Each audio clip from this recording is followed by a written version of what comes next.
Hello, everyone. Welcome to today's webinar on moving beyond compliance on gender-based violence, values-based change. We're just going to wait a minute or two to give people a chance to join, and we'll start shortly. In the meantime, I just wanted to start with some quick housekeeping. This session is being recorded. We will share the recording with registrants in the next few days. You can use the Q&A function to ask questions. And please also use the chat function if you'd like to chat or share your own experience with the other participants, or even if you just like to say who you are, what your role is, and where you're joining us from today. Okay, so we have 58 attendees, and I think we're about ready to start. Before I go on, I would like to acknowledge the Whadjuk Noongar people whose land I'm currently on and recognise the strength, capacity and resilience of the Noongar people. I acknowledge the traditional custodians of the land on which we all meet today and pay my respect to elders past, present and emerging. My name is Lucy and I am the Senior Academic Partnerships Manager at Epigeum, and I'll be introducing our panellists shortly. Next slide, please. So for those of you who might not know who we are, Epigeum, part of SAGE, is a leading provider of online training courses designed to help universities transform their core activities. Developed through the collaboration with our partner universities, subject experts and in-house learning designers, our programs are shared by subscription with leading institutions across the world. Next slide, please. As I'm sure you are all aware, the National Higher Education Code for the Prevention of Gender-Based Violence has now passed, and it brings a number of new requirements for institutions. The code is a significant regulatory shift, and it aims to reduce gender-based violence on campuses, support survivors more effectively, and hold institutions accountable for how they handle these issues. To help universities address the training component of the code, we are developing a comprehensive new programme designed to empower and equip staff and students with the practical tools and knowledge to navigate and prevent gender-based violence. The new programme, Respect Matters, Addressing Consent and Gender-Based Violence, is due to publish in December this year, in time for the January compliance date. Next slide, please. I think it's now time for introductions, and it is my pleasure to introduce our guest speakers in today's webinar, Kelsey Paske and Trent Larkman. Kelsey Paske is a recognised leader in diversity and inclusion practice, specifically gender-based violence prevention, having implemented innovative best practice initiatives at La Trobe University in Australia and Advanced HE, University College London, where she led the organisational strategy to address and prevent bullying, harassment and sexual misconduct, and Culture Shift UK, where she was head of success and developed a prevention-based strategy for 70+ UK university partners.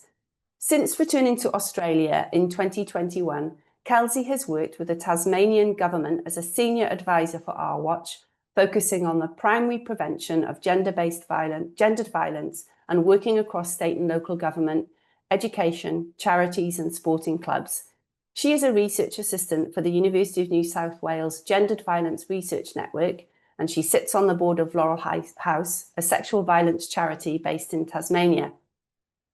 Trent Larkman is a passionate educator and consultant with a wealth of experience in Australia and internationally, specialising in preventing gendered violence, discrimination and changing harmful cultural norms. His extensive background in men's family violence response has deeply informed his praxis, which focuses on engaging men to critically self-reflect, emphasise with others, and build safer communities. Now focused on training and education, Trent facilitates systemic cultural change by combining reflective, ethics-driven approaches with practical strategies to address power dynamics, harassment, and oppression. His work empowers individuals and institutions to create inclusive environments grounded in safety, equity, and justice. I think we're now ready to start, so I will hand it over to Kelsey and Trent. Thank you so much, and good morning, everyone. Before we get started, I just want to acknowledge the lands on both where Trent and I respectively are coming from. Trent is based, works, lives and plays on Birrabirragal land, and I live on Tommy land.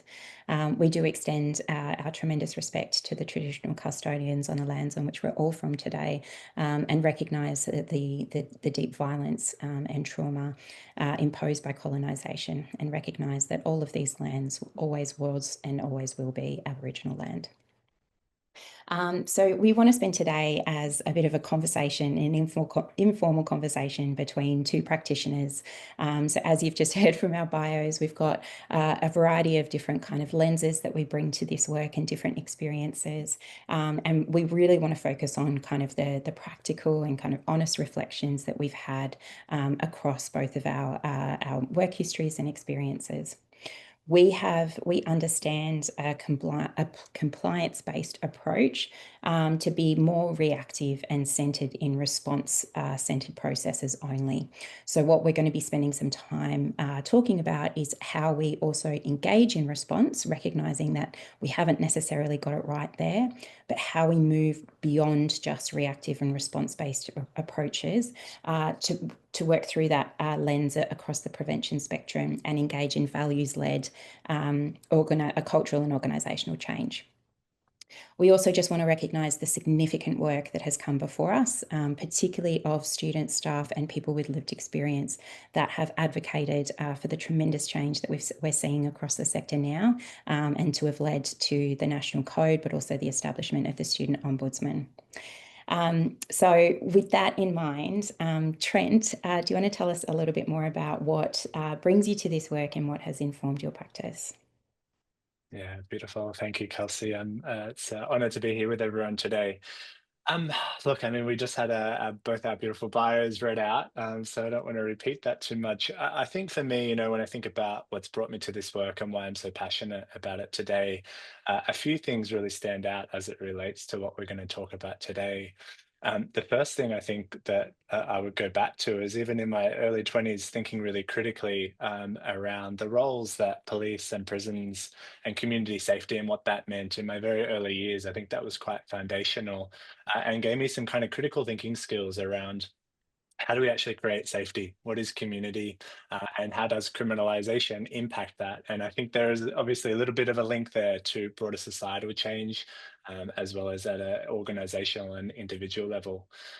That led me into the men's family violence response space, where again, I became very interested and passionate about ethics-based change and how we engage and communicate and work with men who have used violence and to support them on a change journey. A lot of the rhetoric that we hear around the men's family violence space is that we need to hold men accountable and we're going to do accountability to others. And again, through my years there, it was a really, really reflective process of recognizing that it doesn't work. We can have laws and we can have policies and procedures, and they're really important mechanisms that we need. But that's not going to create the change that we need, which I think is loops back to what you said, Kelsey, around our position or our reflections on what we're going to explore today. Is really that we need response. We need really informed, trauma informed, and appropriate responses within organizations. But we also need to really reflect that individual behavior is driven by cultural norms, behaviors, and attitudes. And while we need to address those kind of at an individual level, we also need to be doing work at changing culture so that we're not just on this never-ending wheel of responding to kind of bad apples and individuals within an organization, but rather reframing that and Mm. recognizing that individuals' behaviors are driven by culture. And hopefully today we can kind of deep dive and explore a little bit about what culture is and what cultural change is and the different processes and elements that are required to do that in a meaningful way. But what about you, Kelsey? Why don't you introduce a little bit more about yourself and what's brought you to this work and why you're passionate about it? Yeah, great, thank you. So I first engaged in this work as a student, kind of more activist at my university, trying to push for more engagement well over a decade ago, after my own experience of gendered violence as a student, but disconnected from the university. So I'm bringing that experience, but I also studied law, which I was very passionate about and centered on this sense of justice. But the more I delved into it and looked at the criminal justice system and criminalisation, the more it felt way too reactive for me. So I switched my focus and my research and practice to looking at what does prevention mean. And I've spent the last decade still learning and engaging around that. So when I talk about prevention, I'm talking about response, early intervention, and primary prevention, and working across that spectrum. And what I've learned is that we need to engage in all of those in a really integrated way. We've seen a lot more investment in the response-based things. And politically, I can understand why, because from an evidence perspective, we can say we've, invested in X amount of police officers or X amount of student support safety roles, whereas the early intervention and the primary prevention is a little bit messier to evaluate. So I understand that context, but I'm also really keen to apply what I've been learning around behavioural science in the last 4 or 5 years. And that's how we can engage in more early intervention and primary prevention more strategically. So one of the exercises we did at UCL was actually use behavioural systems mapping to understand the university system as a whole, to recognise the actors, influences and behaviours within that system, and exactly what you were talking about. How do those individuals relate and interact with those broader cultural norms?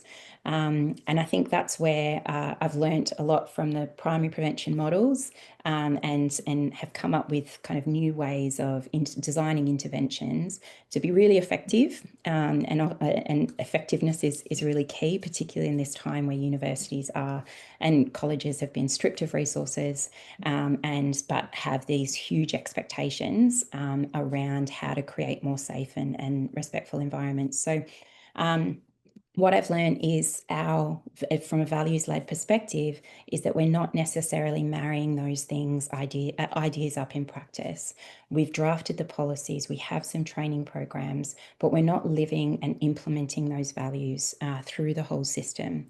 So using behavioural science, I've been able to see that actually through our reward and recognition structures within universities, even if that's student awards and actual degrees, we're not valuing kind of those core values to our universities and colleges throughout their lifespan or their experience at university. And the same goes for staff. We're often prioritising things like financial outcomes or reputational outcomes when push comes to shove.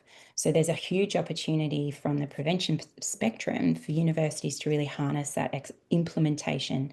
So living up to the values and living up to the kind of the policies that have been drafted, and focusing their time in making sure that people have the capability, the opportunity and the motivation within that system to actually create a safer environment for everyone on campus. So there's been a lot of learning, but that's what I'm really passionate about now. And it's designing some interventions that are based on and adaptive to different environments. I know that the higher education system is unique. Every institution is going to be a little bit different, but there's some really kind of similar patterns in terms of siloed working, that I think there's some examples that we'll share today that hopefully can kind of transcend the differences with all of the different respective institutions that might be here. Yeah, Kelsey, I really love that. And we had a catch up this morning just to kind of, make sure we're on the same page. And I think what you speak to there is so valuable in recognizing that a lot of organizations and universities, for that matter, are doing a lot of the work that's required, but it just Yes. is about a bit of a consolidation or a redirection, and really kind of basing that in values, the values of the organization, and making sure that they're consistent, making sure that they're consistent across their systems, procedures, responses, making sure that Mhm. they're consistent in the symbols and the messages and the communication that is given. And then the other bit that I think is really important is making sure that the behavior of leaders is also consistent with those values, and the organizations are walking the talk, I guess, across those three domains. And when we can bring all that together, that's when we start seeing that cultural change. But obviously, when you've got organizations that are quite enormous, that's easier said than done, right? Absolutely. Yeah, I'd love to understand and unpack kind of that cultural change lens that you spoke about before. So, what are some of the processes and the approaches that you've adopted that you've seen work in practice?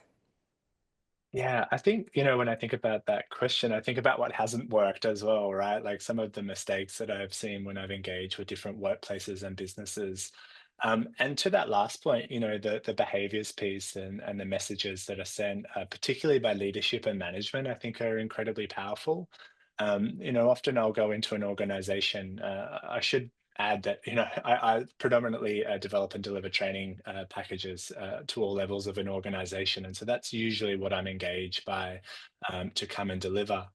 And I think it's really interesting, the all the information that I implicitly receive from an organization about what they value and what they care about. And if I'm receiving that, it's important for them, and I try and communicate this to leadership that their staff will be experiencing and receiving that as a message of what they value as well. Just simple little things, around the role of leadership and leadership's behavior as it retains to either, addressing gender-based violence or sexual harassment. Some organizations I work with, their leadership will come and introduce, or an executive leadership member will come and introduce every single workshop, regardless of who's in it, regardless of where it is. They'll often sit through the workshop as well and be part of the workshop with kind of people from all over the organization. These kind of very little symbolic things, they do send a message to staff around what is valued within this organization. What do we care about? Is sexual harassment or a bystander training, is this something that we do as a tick and flick, as a tick boxing, a tick box exercise, which would very much sit in that compliance-based approach of doing the minimum, or actually is learning and working together a really important value of our organization that we see modeled by leadership. Um, that's one way I see it play out. One of the other things I often bump into is when there is that kind of compliance or response-based approach. What ends up usually happening is an organization will just think it's an individual or a bad apple kind of problem within their organization, that we just need to respond to these bad apples, remove them or punish them, whatever it is, and then we'll fix the problem. But obviously, as I reflected earlier, that doesn't do a whole lot. Like, yes, we need to make sure that there are consequences for those that cause harm, but those consequences need to be within a broader understanding of how that change is occurring within an organization. And whether it's bullying, whether it's racism, homophobia, transphobia, sexism, sexual harassment, we need to recognize that these things are kind of culturally learnt and reproduced. Um, you Mm, know, Culture in its most simple form, in my opinion, is around what's encouraged, right? Like mhm, that's what we learn. We go into an organization, whether it's a sporting club or a workplace, or a learning institution, and very quickly we learn to moderate our behaviors as to, as you said, Kelsey, what's rewarded and what's recognized, what's yeah. encouraged, and we want to kind of move towards that. And if those poor behaviors are seen to be laughed at and engaged and swept under the rug, like of course they're going to flourish. There's going to be more of that. Um, and so for me, a lot of work that I do, especially with executive and leadership teams, is really encouraging them to reflect on, those three domains, our systems and policies and procedures, absolutely important. The symbols and messages that they send implicitly to Mhm, people through what they value, how they spend their time, what gets prioritized, what gets given the good lecture hall or the good theatre to for what presentations, where money gets allocated, all those sorts of things, mm, as well as the behaviors that they're living and acting. I often hear leaders all the time talk to their staff and say, come to us, we're safe, we've got an open door. And I often like to tap them on the shoulder and let those leaders know that, feeling safe is an embodied experience. You can't tell somebody they're safe. People are watching you 100% of the time. Every time you open your mouth, every time you relate, who you relate with and how you relate to them, that sends Mm, messages to what type of person you are, and again, what more broadly, what sort of organization you have. And so for me, it's that it is at that individual level, but at a leadership level, and recognizing the flow-on effects that that has across an organization. And for me, when we're doing that, as well as implementing and making sure people at the, the bottom of the hierarchy of the organization have the knowledge, skill, and awareness as well, that's when we mm, see those kind of slow cogs of cultural change starting to occur. mm. But Kelsey, I think, in your career, you've done a lot more at that kind of systems level in many ways, and in a lot of the work you've done. So do you want to share a bit more about that? Yeah, sure. I loved the stripped back, just what you said around what's encouraged, because I think, sorry, just to respond to some of the things that you said there, just Sure. the cultural change gets thrown around a lot. We're Yeah. hearing a lot of intersectionality, cultural change, victim-centered, trauma-informed. These Hmm. are great things, from a marketing perspective to perhaps reference. But I think what you touched on there is that it's all of those little micro behaviors. It's the symbols and the messages, often implicit, that Hmm. leaders are sending. So you might have statements on a website, you might have brand new shiny policies, and that's great. That's a step in the right direction. But But are they're those important mechanisms, right? yeah, are those mechanisms actually being played out, or is it just, every couple of months or on International Day of, do we actually, bring this back out and remind people that these are our values when apparently this is Mm. supposed to be core to who we are and how we operate. So, yeah, thank you for sharing that. I wanted to share a couple of examples of where I've seen leadership be really effective and actually values led in their practice. And a couple of them stem from UCL. So, one of the first things that really struck me when I was brought in to be kind of on day one, it was sexual misconduct. And then on day two, it was, can you look at bullying and harassment as well for the whole staff and student population for 60,000 people? So I was like, oh, sure. um, but right from the get-go, this was an institution that had a really high-profile case of staff to student sexual misconduct, which had really prompted quite significant reflection. So it was reactive in nature in terms of my appointment. But at that point, there was also a commitment from the HR director to be victim-centered. And this is an illustration of what that looks like. So we decided as a policy perspective that we were going to, within the bounds of privacy law, notify complainants of the outcome of response of complaints. This included things like whether it was upheld or not upheld, and also within what the sanction was. This came at a time where the General Data Protection Regulation had been implemented, which is a much stricter privacy law kind of umbrella than what we have in Australia. So part of my role was to sit and work with legal services and say, I want to do this. You need to give me the advice, rather than what's our risk, what's our kind of, it was more of an instruction of, we're going to do this. You need to tell us what our associated risks are.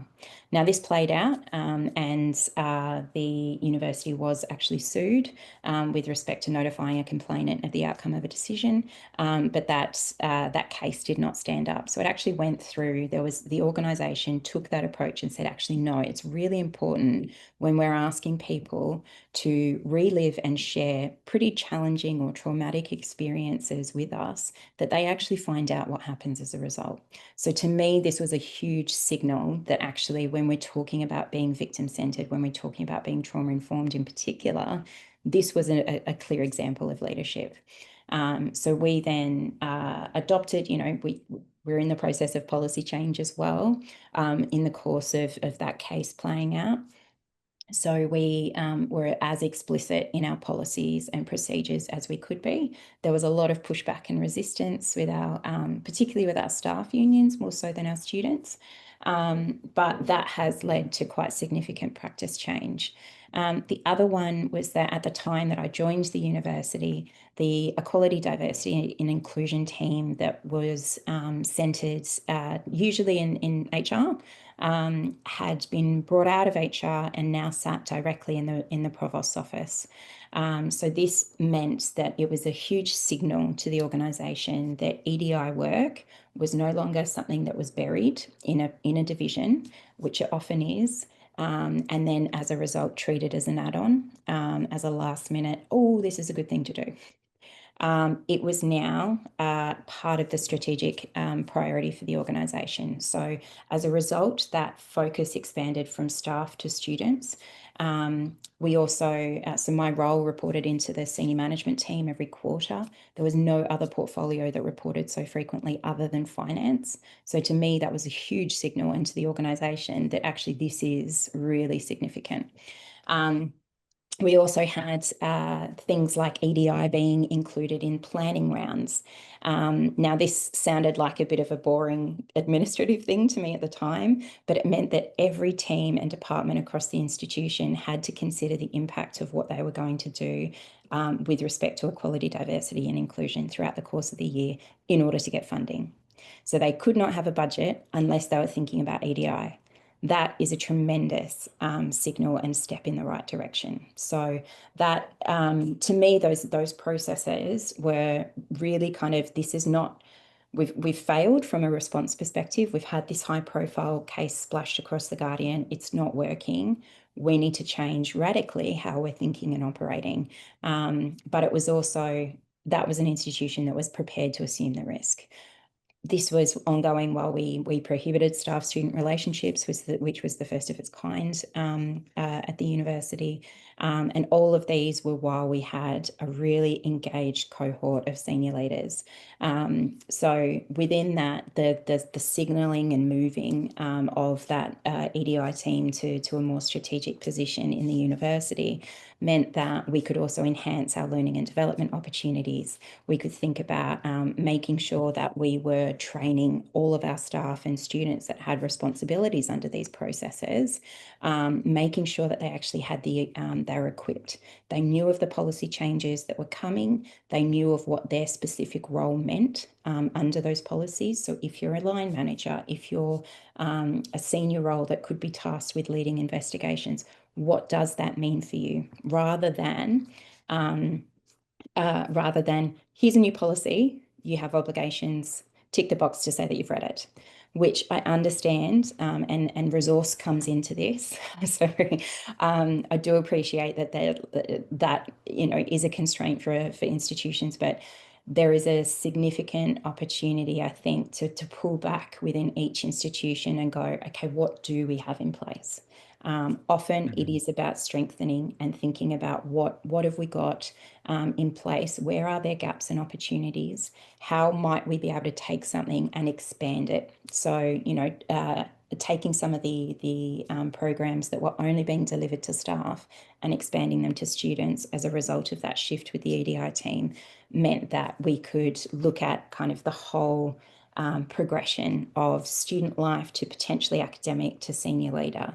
So what are the opportunities throughout that experience that we can signal that EDI is really important? And as a result of that, you all deserve to be safe, respected in your learning and working environment. So they're just a couple of examples. Yeah, really keen to think about any other examples that you might want to share, Trent, or if you've got any. Kelsey, I mean, there's a few things I'd actually love to kind of unpack or ask you about in that process. I mean, when I hear that change, these kind of examples, again, I really see the values of leadership underpinning those decisions. Often when organizations lean towards that compliance-based approach, which, at the end of the day, we need to meet the minimum standards. That's always going to be some of those first steps that need to be taken.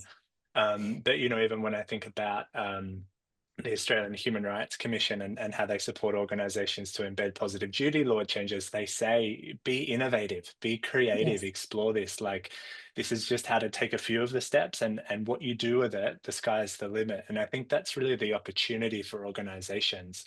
That can be scary, though, right? Yes. It can be scary, and as you said, they had a bit of appetite for risk to be able to go, okay, we need to do something differently because we've been risk avoidant, yet look what's happened to us, what's happened. Yeah. And so we need to do something different. And that's something certainly I've seen in organizations as well. Just don't want to rock the boat, don't want to do anything different because we're scared. And we totally understand that. But when there is that kind of evidence-based lens matched with that opportunity or that exploration of what we can do differently, I think there's a Mm. lot of opportunity in that.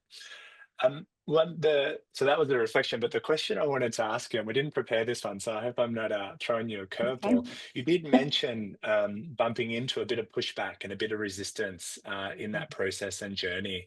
I imagine a lot of the people listening in today, if they're kind of the sole purpose people or one of few doing this work in universities, which in my experience, it usually is small teams and they are facing a lot of pushback and resistance. How did Mm. you navigate that? What did that look like? And any kind of reflections on that for people? Yeah, sure. I guess the first point, or the starting point, because a lot of work happened. I had to hit the ground running. I had 6 months to launch a new case management system, anonymous reporting. So a lot of this stakeholder engagement, policy drafting was going on with this. I did burn out, if anyone was interested. It was a huge role. And but was preempting kind of some of what the common forms of resistance was going to look like. So with our reporting and our case management, the big question was, what about malicious reports? So right Hmm. from the get-go, in terms of how we managed our case management system. I did a lot of demonstrations around how it was going to work. We prepared FAQ documents. We ended up producing just a click-through, walk-through video of how you actually make a report, what happens to that information. So being as transparent as we could to help students and staff using that, but also to set and manage expectations around how that information was going to be used. And yeah, preparing those responses around those resistance factors. The biggest resistance factor was around staff-student relationships and prohibiting them. We did a lot of research in the States and also in Australia at that time. I think there were some universities that had kind of strengthened their language around that. But we had to sit with it. We had to give, it was largely resistance in quite public forums. So even when I was delivering training, there would be people that would stand up and say, this, the university is implementing this policy and da da da da da da. Interestingly, they took issue with the way that gendered violence had been defined rather than perhaps what I suspect was the underlying nature that, forgive my candidness, we've taken away your rights to sleep with students. Where this, in a setting, in other professions, there are very kind of clear dynamics, recognizing that power exists and the abuse of power, and it's about protecting both roles. So that's what we tried to center that discussion on. While we could preempt a lot of it, or try and kind of prepare that, we had lots of meetings. We were open about the training that we were offering. So to both student and staff unions, we offered our more kind of general bystander program, our sex and consent program, and then also what we were delivering to managers.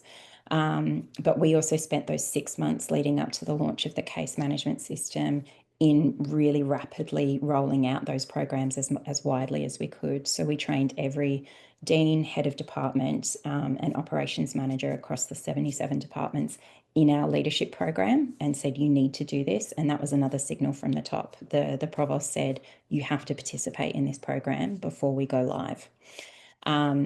So yes, it was a mix because the resistance looked really different. We preempted what we could, but from my perspective and what I've learned is be as open and transparent as you can, because there's a lot of fear and uncertainty, and it's not necessarily about it's about change generally, that there's, resistance to change. There's people don't understand the problem necessarily, or they think, what's it going to be mean to me? And I think the more that you can communicate, this is the impact of this change on your particular role. This is what it means for you on a day-to-day basis. Most of the people, the movable middle, will kind of come on the journey with you. But there's also that acceptance that we can't necessarily target our time and our resources to the people that, are actively going to resist and stand up in every single presentation or meeting or anything like that and go, no, the university's doing this, which we need those people, like in any kind of resistance movement. That's fine. But yeah, that's I guess some reflections there.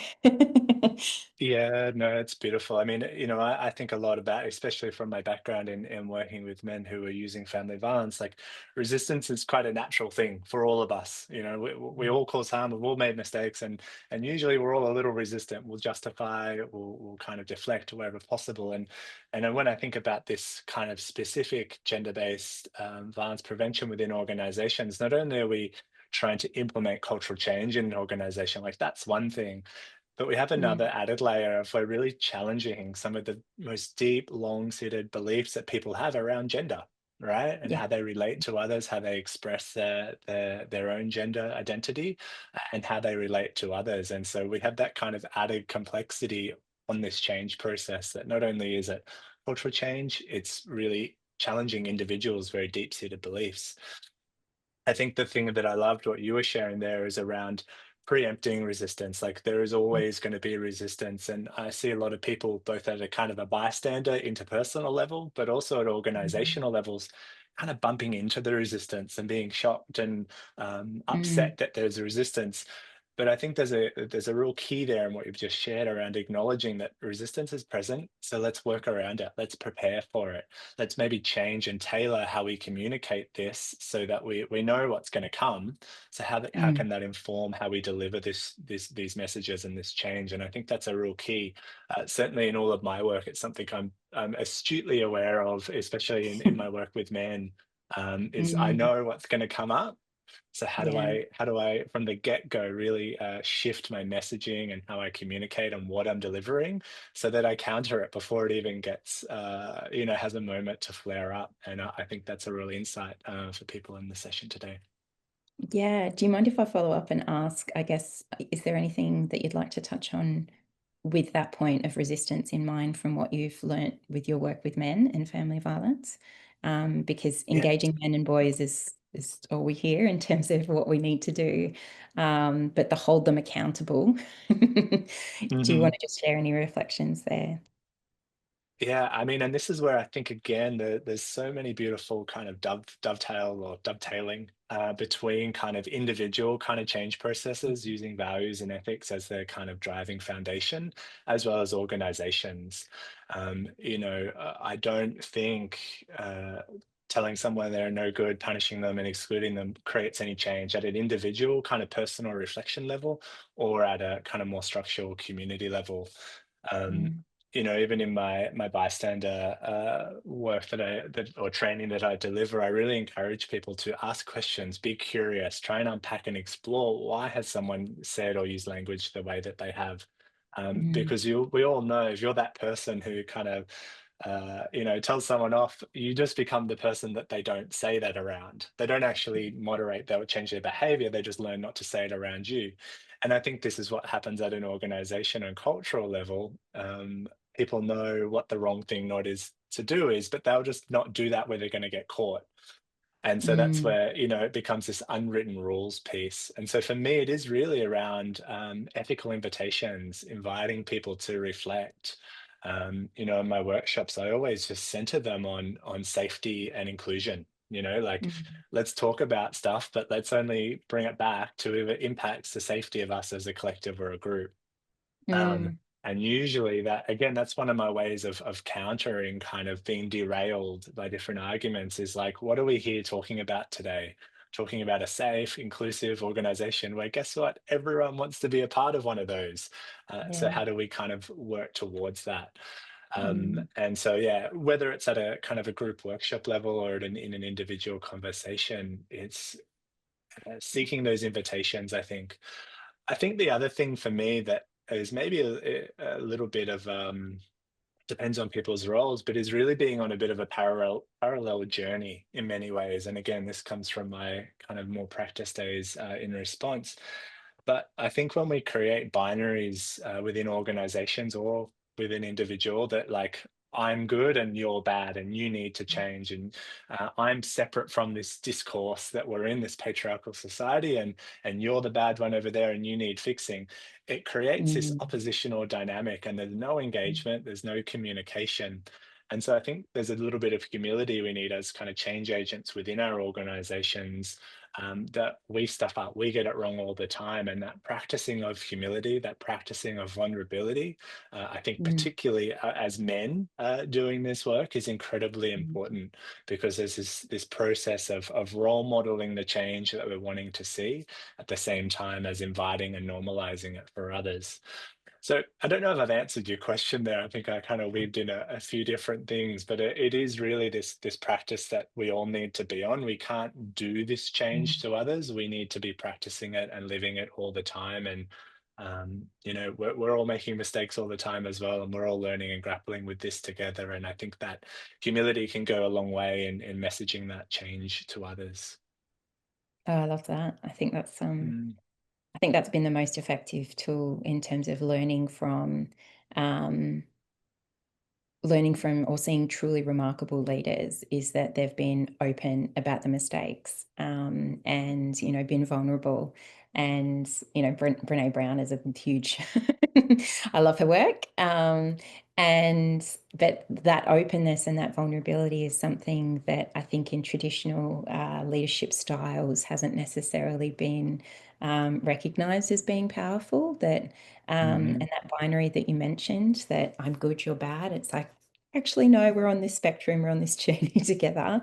mhm, Um, and so, yeah, we have made mistakes. One thing that I talk about and that we tried to do at UCL was to build that narrative over time is that, okay, yes, we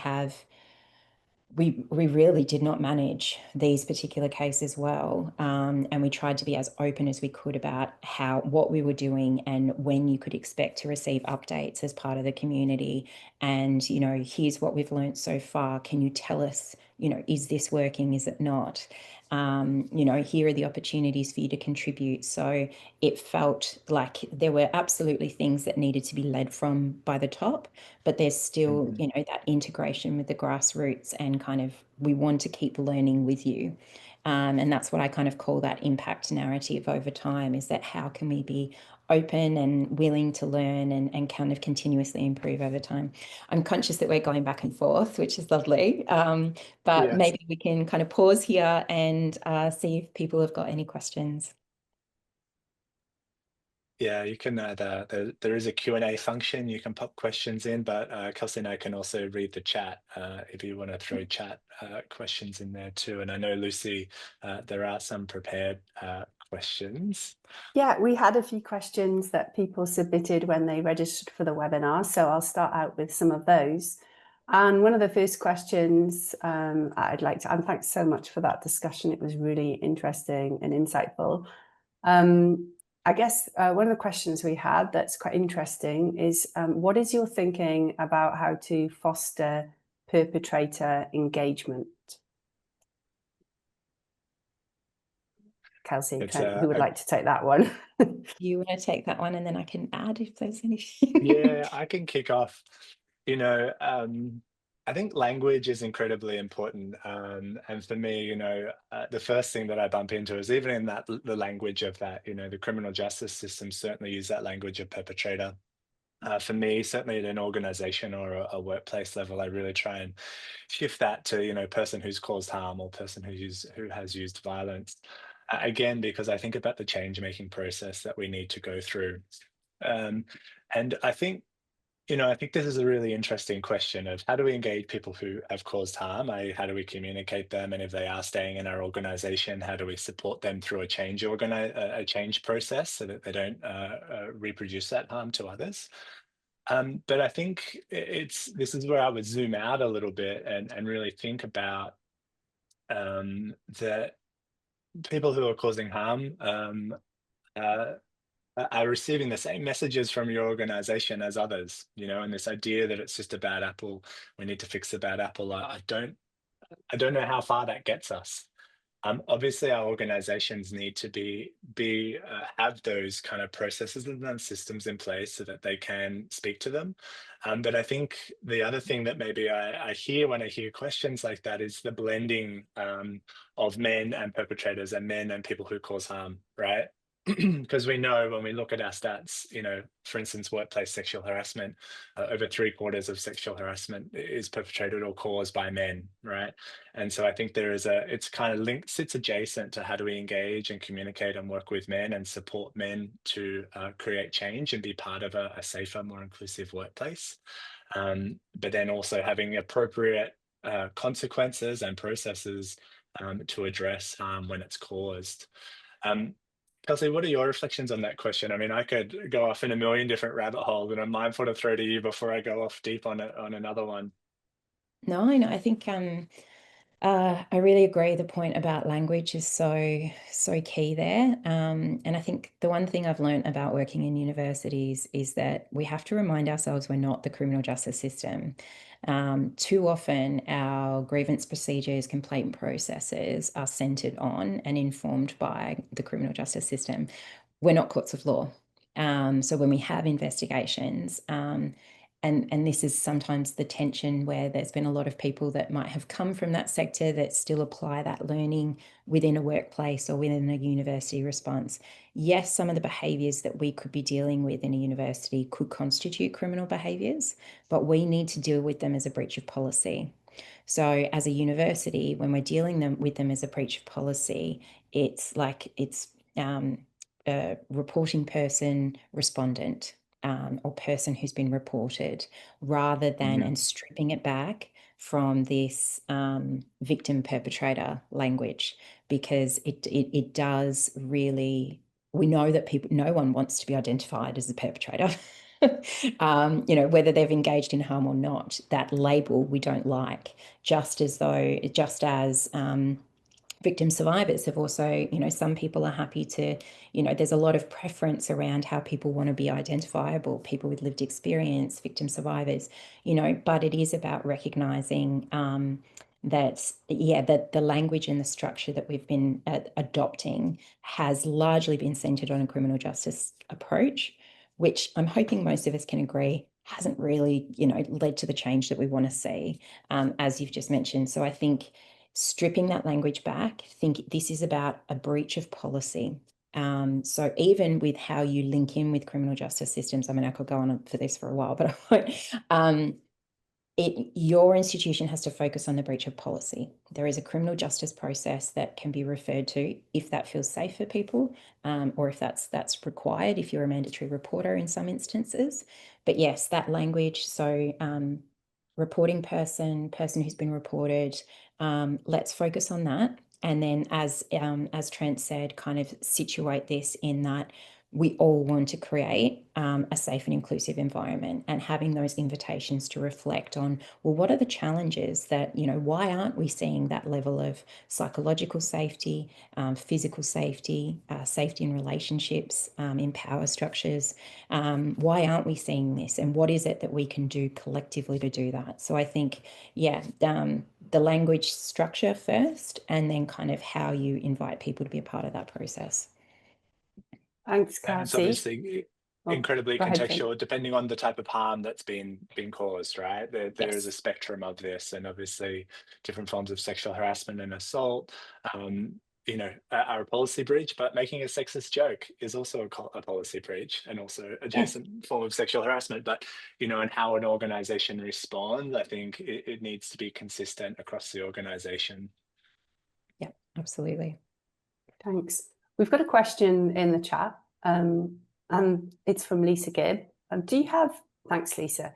Do you have any other best practice examples in the primary prevention space for students, other than bystander and respectful relationships training? Kelsey, do you want to take that one? Sorry, did you want me to?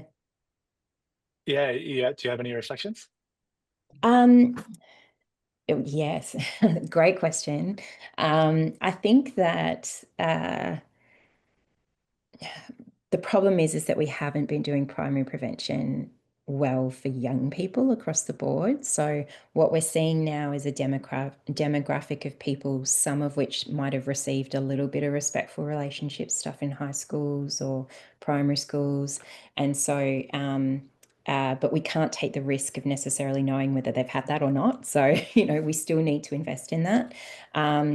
But those, I would stress that point about respectful relationships is not just a conversation to have with students. It has to be had with staff, because this is a demographic of people that I think we can safely assume many of whom have not received respectful relationships education throughout the course of their primary and high school. And certainly from the rates of perpetration of different forms of violence and harassment, is not well understood or recognised. So I think that there's an opportunity to kind of think about primary prevention more as, what type of citizenry, what type of people do we want to try and produce? Because when we look at primary prevention, if it's of gendered violence, yes, we know that gender inequality is a key driver of this. But if we're looking at racism or the intersection of gender and racism, we have to unpack things like colonization and white privilege. This is where it gets messy. I understand it feels a bit overwhelming, but the same form in terms of ableism, sexism, homophobia, transphobia. So I think the question is, and this is where I see a tremendous opportunity within the diversity, equity, and inclusion frameworks, to be thinking about what are the type of graduates that we want to put out. Every university, whether this is true or not, will say that student experience is their number one kind of priority. The resourcing of different student areas might suggest otherwise, my personal opinion. But I think that that's where, if we're saying that we're going to not only produce these types of graduates that are ready for the workforce, but they actually understand kind of the broader challenges that not only happen in a workplace context, that happen in that broader lens. So I think when we're looking at bystander programs and we're looking at respectful relationships, we do need to look at that beyond just gender, and we need to think about what can we be, what does being an inclusive ally look like, because it's about recognizing that in any given situation, we might have very different privileges that we're bringing to that situation, and how can we adapt that lens? So throughout the course of our study as a student, throughout the course of our interactions in workplaces, but then also in our private lives, in the way that we engage with community, whether we're in a sporting club or not. It's not just this binary notion of I don't have power in this situation, but I do have power in this situation. It's movable. So I think that I know that the Army did a fantastic program around, I think it was just their inclusive citizenship. And it was after the ADFA kind of Skype scandal many years ago. And they asked the question, well, what is it that we want our graduates to kind of be involved in? And it looks at things like well-being. How do we take care of ourselves? How do we take care of others? How do we practice our values in our work environment? How can we engage in challenging discourse, particularly in a university environment at the moment? And to me, I think these are some of the broader, more inclusive questions that have real skills and real capabilities behind them. It's not about, and I think the opportunity there is to move away from principle-based learning to also kind of practice-centered learning. We often introduce concepts like EDI at a very high level, but we don't give people the opportunity to kind of put those into practice, to think about what does that mean when I go to my next tutorial, and how can I engage in some really complex discussion or discourse whilst respecting my values, but also kind of creating a safe environment. So it's a whole, sorry, that's a very broad response. No, I'm not that's sure if great. it's helpful. Trent, did Thanks, you? Kelsey. There's actually another question, it's from Jessica. I thought we might move on if that's okay, just so that we get a few more questions covered.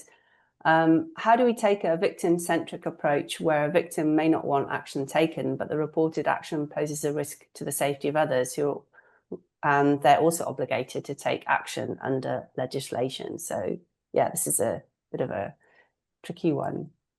Anyone want to take that one? Trent, did you It have is a tricky one, Kelsey. I feel like you're beautifully positioned to respond to that from the work that you've done specifically in universities. Sure. So there's a process that I developed at UCL called environmental investigations, which is something that we developed off the back of anonymous reporting. And this was where we could see staff and students, obviously using the anonymous reporting function, saying that something was happening, but not necessarily, we couldn't go back to them, we couldn't connect them with support or anything like that. So what we did was look at trend analysis reporting, so from anonymous and named, and said as a university that we're collecting this information. We're also asking the question, why have you chosen to report anonymously? Because there's a lot of assumptions around why people choose to report anonymously, some of which are, broader systemic issues, but others that are a little bit more targeted. So, I don't know how to make a report. Great, we can address that. So within that process, right, I conducted quarterly trend analysis reports. I'd produce those for the senior management team, but we'd also share them at a dean level and with the heads of HR for those respective areas. And we could see, whether it's staff, students reporting, whether it's anonymous, named, the types of behaviours. But I also use some of the qualitative insights from that to kind of evidence and illustrate the types of behaviours that are really of concern. That process then enabled us to take more proactive action. So an environmental investigation was a process that could be triggered by anonymous reports and enable the organisation to understand and delve a little deeper. So often we had, in one area, we had 26 reports, where it's like, this is a toxic place. Or there's toxic individuals, we didn't know who. We conducted a more detailed investigation with very clear mandate to say, hey, we know that there's really problematic behaviour here. We need to understand more. What we can uncover throughout this process, because it's been triggered by the university, can lead to formal processes. So what we did was create psychological safety in numbers through anonymous reporting. And then the environmental investigation could then trigger something that could lead to more individual targeted based interventions. So if someone was identifiable in the anonymous report, we could then potentially take action against that individual. There were some instances where we needed suspension. There was somebody who was dismissed, but we also led to changes in management structures and more professional development support over here, or more targeted support. So it enabled a range of different interventions, and the idea was to try and prevent that tension of. So it's not really addressing the concern that you've got right there, but the idea was to prevent it and create systems where we could take more proactive action than just relying on somebody to come forward and make a complaint. In that instance where somebody does want to make a complaint or wants to be reported anonymously, we could take, and you can as an institution, you can take anonymous statements, but you will need to manage expectations around what can be done. So as an organisation that has a broader responsibility to prevent these things, if you're in HR or student services, you take that anonymous statement, you keep it on file, but also you can do some more fact finding that doesn't require a full investigation. And you might create more proactive monitoring opportunities to kind of go, right, let's check in with this person, or let's check in with this department. But I'd also couple that with thinking more innovatively about how do we actually prevent that particular situation, so we're not so reliant to create systems change on an individual. Thanks, I think, Kelsey, in my experience, just to add on to that, I'm mindful of time, with a minute left, but that a lot of organizations and businesses that I work with don't have the capacity for high level programs like that. Usually they might have one person in HR who's supporting maybe 100 staff members. And it will really be around, as you said, just monitoring and keeping note-keeping processes, so that when there are concerning behaviours popping up, whether it's my reflections from engagements with people in workshops, whether it's a comment that gets shared with me and I share on, they monitor that and they track it. And from my experience, 9 times out of 10, it often leads to a dismissal, because it's never a one-off. It's usually a repeated set of behaviours. And so if an organisation has the capacity to monitor, again, as one kind of mechanism to making sure we're responding, because that's not prevention, of course, there's different ways of doing it depending on the size of your organisation. Yes, yeah, great point. Thank you. Well, I'm really sorry that I'm afraid that we're now at time, and I'm really sorry that we weren't able to answer all questions, but I hope that Kelsey and Trent covered off a lot of the questions that you might have had on such an important topic. So I'd like to really thank our speakers, Kelsey and Trent, for this really informative discussion. And thank you to all our audience for your engagement. We really hope you find this session insightful, and we hope to see you in the future when we have another webinar. Thank you so much, everyone. And yeah, enjoy the rest of your day. Thank you.